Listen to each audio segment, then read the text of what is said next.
जलवा चढ़ाइले दुल्हवा तो रानी मन मिलता सुने बोली बम के नारा लगाइले दुल्हवा बड़ी मीठी मन मिलता गे।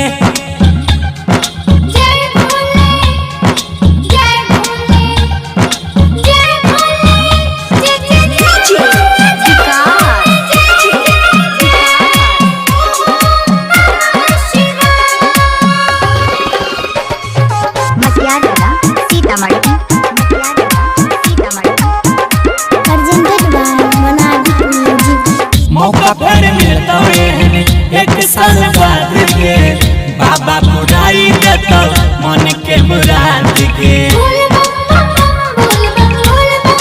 बोलबा में मौका पर मिलता ऐसा एक साल बाद के बाबा पुराई देता मन के मुराद के सुइया के चढ़ाई चढ़े जय है धुमगन में जोड़ी लगता बाबा अगला लगन में।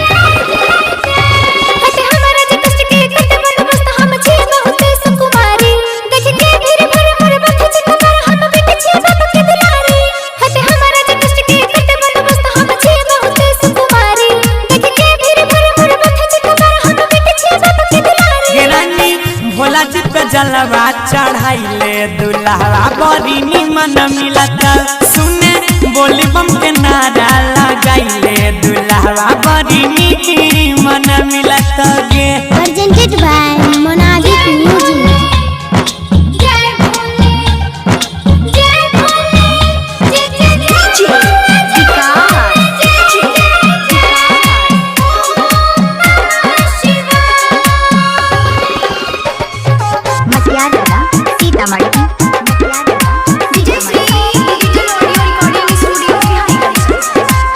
भक्ति के पीड़ा के नहीं होय छे मापदंड गे बाबा धाम जाके मिलता बहुत आनंद गे।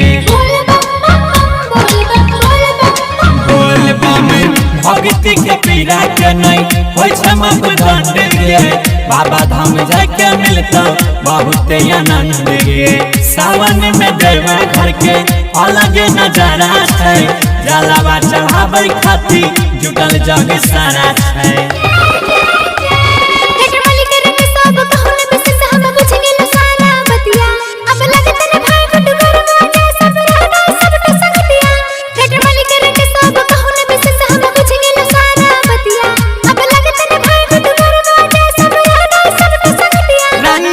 भोला जी पे जलवा चढ़ा लो हंस बैंड तुमको निमन मिलेगा रानी भोला जी पे जलवा चढ़ा लो यू विल गेट ब्यूटीफुल।